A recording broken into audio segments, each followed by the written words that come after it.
Hey everyone, thank you once again for tuning in today. Look, I'm kind of in a little bit of a funny mood here today because I almost want to start calling this segment Headlines and Hypocrisy. I think that makes kind of a catchy title. But the reason why I'm even laughing about this is I want to tell you about a conversation I had with a good friend of mine back in the United States. Now, look, for those of you who are unaware and don't know me and all like that, look, I live in Australia. I used to live in Melbourne, Australia, and now I'm actually in the Gold Coast of Australia. Yes, I actually did go through the majority of the nonsense that was going on in Melbourne. It was bad. Ask me another time. In fact, if you actually go to my Stockholm Syndrome video within my channel here, that was done completely as a reaction to what I went through in Melbourne. Absolute insanity. I digress. Let me go on to talking about my friend in Pennsylvania. My friend pointed out the fact that there was a study on masks done in 2009 that basically debunked this whole thing. I said, no way that's possible they did that. Well, it didn't take long. In fact, it took all of about 2 minutes to actually find an article, and there are other articles about this, about a study. Sure enough, here it is in mainstream news from Australia News. Masks useless in stopping swine flu. Unbelievable. And even my friend was saying that I guess the police at the time, now I throw caution to this one because I could not find this, granted it was so long ago, but apparently the police were fining businesses $10,000 a pop when they were saying that these masks would stop them from getting swine flu. I don't know if that's true. Couldn't find an article about it. Maybe it was, I don't know. But look, let me go on with the whole study here.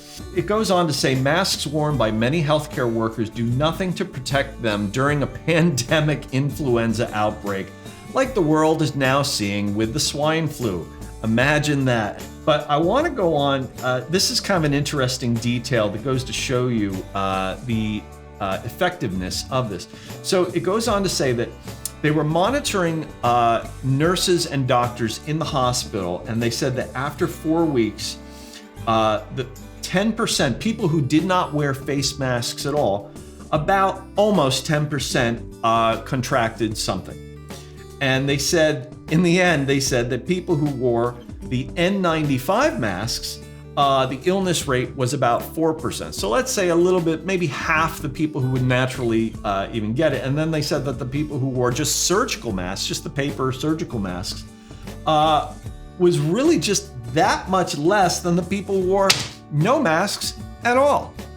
So really, this kind of stuff just gets me to question all this propaganda and all this kind of stuff that we saw, especially here in Australia. I don't know how it was in the US at the time. I was trying to pay attention, but it seems like the US opened up because they saw through it. But here, oh my gosh, they were hauling people off to jail for not wearing this stupid little piece of paper over their mouth. That here it is, you've got a study that basically is saying does very little to protect you to begin with. Look, there are plenty of other studies out there that tell you, oh yes, they're very effective and all like that. When I start seeing so many pieces of evidence like that, look, that just gets me to question everything, and then I don't believe anything. So for me, at the end of the day, it comes down to the Bible. The Bible to me is truth.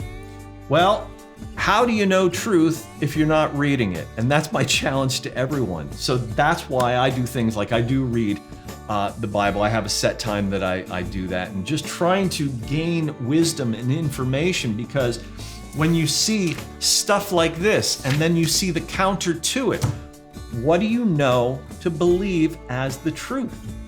The answer is you don't.